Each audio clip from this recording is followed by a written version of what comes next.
Bismillah, alhamdulillah, wassalatu wassalamu ala rasulillah.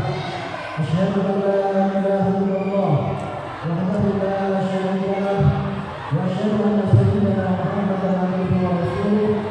Qala rabbi shrah li sadri wa yassir li amri wahlul 'uqdatam min lisani yafqahu qawli.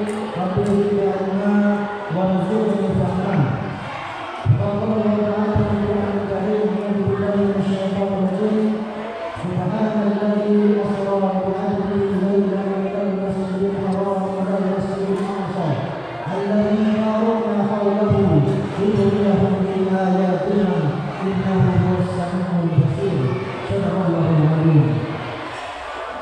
Yang saya hormati Bapak Ahmad atau Muhammad, alhamdulillah yang sudah hadir. Dan juga yang saya hormati juga Bapak Lurah Kampung Baru Bugis, Kecamatan Pasmen. Yang saya hormati Bapak Guru, Bapak RT, para peserta, para kiai, dan juga ini bersama kita di sini, Pak Ibu, serta Bapak Ibu sekalian yang dimulai Allah Subhanahu wa taala. Alhamdulillah, bersyukurlah pada malam hari ini Allah Subhanahu wa taala masih memberikan kesempatan kepada kita untuk melakukan ketaatan kepada-Nya. Dan alhamdulillah pada malam hari ini atas izin Allah Subhanahu wa taala kita bisa bersama-sama memperingati Zikra Isra wal Mi'raj Rasulullah sallallahu alaihi wasallam, acara peringatan Isra wal Mi'raj Rasulullah sallallahu alaihi wasallam. Mudah-mudahan kumpulnya kita di tempat yang mulia ini dicatat oleh Allah Subhanahu wa taala menjadi amal saleh yang bisa memberikan keberkahan kepada kita, memberikan kemudahan dalam hidup kita, diberikan kelancaran rezeki kita, dipanjangkan umur kita oleh Allah Subhanahu wa taala, diberikan anak yang saleh dan salehah, dan mudah-mudahan kita kelak ketika wafat diwafatkan dalam keadaan husnul khatimah. Amin ya rabbal alamin. Shalawat dan salam senantiasa kita sampaikan kepada junjungan kita Rasulullah Muhammad sallallahu alaihi wasallam, yang mudah-mudahan kita semua ini termasuk umat beliau yang dibanggakan oleh beliau, dan mudah-mudahan kita semuanya telah mendapat syafaat beliau sallallahu alaihi wasallam, dan juga bersama-sama dengan beliau dimasukkan surga Allah Subhanahu wa taala. Amin ya rabbal alamin. Bapak Ibu adik-adik sekalian yang dimuliakan Allah Subhanahu wa taala, berbicara tentang Isra wal Mi'raj adalah berbicara tentang satu keimanan yang mana kita harus mempercayai itu. Karena di dalam ayat Al-Quran tadi disampaikan dalam surat Isra ayat 1 bahwasanya Allah Subhanahu wa taala di dalam surat-surat yang lain tidak pernah menyebutkan surat diawali dengan subhana. Ini menunjukkan bahwasanya sebagaimana yang saya baca dalam kitab tafsir, termasuk dalam kitab tafsir Syekh Nawawi Banten, disebutkan di situ alasannya karena memang ketika Rasulullah sallallahu alaihi wasallam diisrakan, diperjalankan oleh Allah Subhanahu wa taala di malam hari dari Masjidil Haram ke Masjidil Aqsa, yang jaraknya kalau kita hitung itu kira-kira 1.500 km.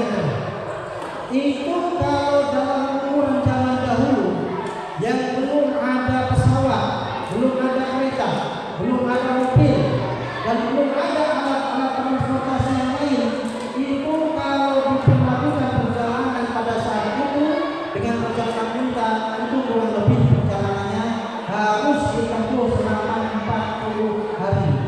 Tapi pada peristiwa ini Rasulullah SAW diperjalankan oleh Allah Subhanahu wa taala dalam hanya sebagian malam saja.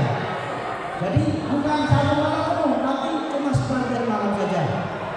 Kemudian dari Masjidil Aqsa dinaikkan oleh Allah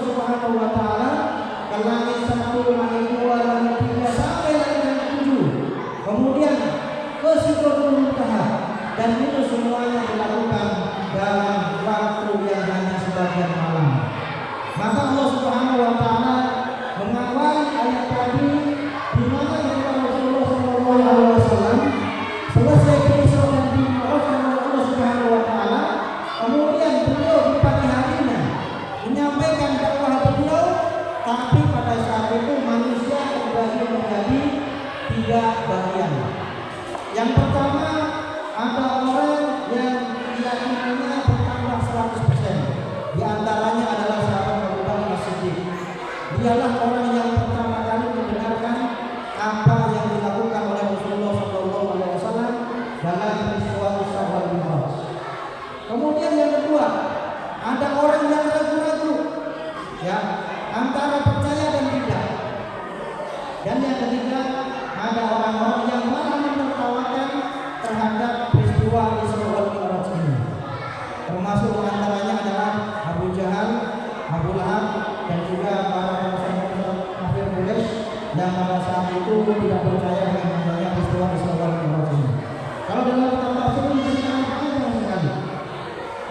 Tapi yang bisa kita ambil dari peristiwa Isra wal Mi'raj ini antaranya ketika Allah Subhanahu wa taala mewajibkan perintah-perintah yang lain, kewajiban-kewajiban yang lain itu hanya sekedar turun ayat saja. Ketika Allah Subhanahu wa taala mewajibkan puasa, Allah hanya menurunkan ayat, ya ayyuhalladzina amanu kutiba alaikumus syiyam kama kutiba alal ladzina min qablikum la'allakum tattaqun. Ketika Allah Subhanahu wa taala memerintahkan mewajibkan haji, hanya turun ayat saja, wa atimul hajja wal umrata lillah. Ketika Allah Subhanahu wa taala mewajibkan zakat, Allah hanya mewajibkan dengan adanya turun ayat.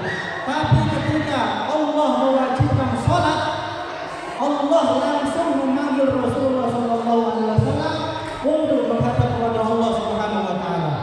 Ini yang membedakan ibadah salat dengan ibadah-ibadah yang lain. Kita tahu bahwasanya ada yang namanya rukun Islam.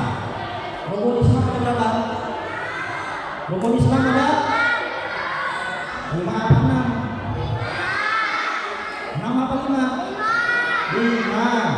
Yang pertama syahadat, yang kedua salat, yang ketiga zakat, yang keempat puasa, yang kelima haji. Nanti jawabannya silakan diambil Bapak nanti. Jadi rukun Islam ada 5. Saya contohkan begini. Rukun Islam ada 5. Kita punya 5 jari. Di dalam hadis disampaikan as-sholatu imanun din. Salat adalah tiang agama. Faman dawlaha faqad qadamatin. Nah, faqad aqamatin. Orang yang mendirikan salat maka dia mendirikan agama. Faman aqamaha faqad aqamatin. Wa man tarakaha faqad qadamatin. Dan orang yang meninggalkan salat adalah orang-orang yang menghancurkan agamanya dia sendiri. Saya ibaratkan seperti contoh seperti ini misalnya. Ini kita ibaratkan agama Islam, botol aqua ini. Kemudian tadi ada namanya rukun Islam. Maka kita peganglah agama Islam ini. Yang pertama, ketika ada orang dia tidak bisa mengerjakan haji karena memang belum mampu, maka tidak ada kewajiban bagi orang itu untuk mengerjakan haji.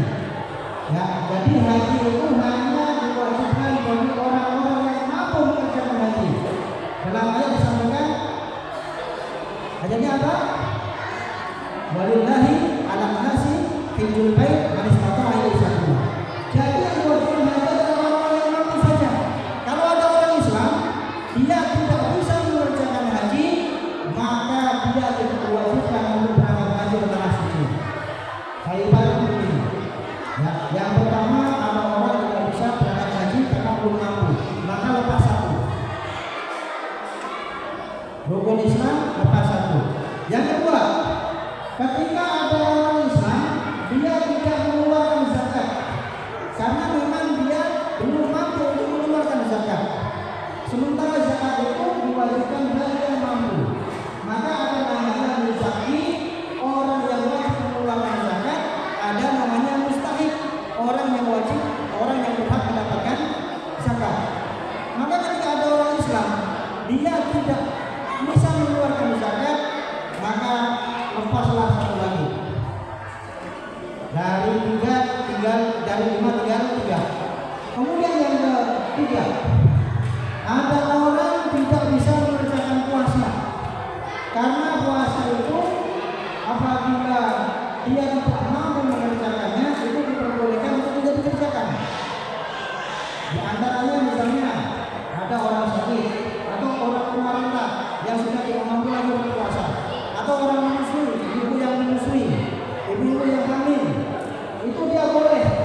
baginya.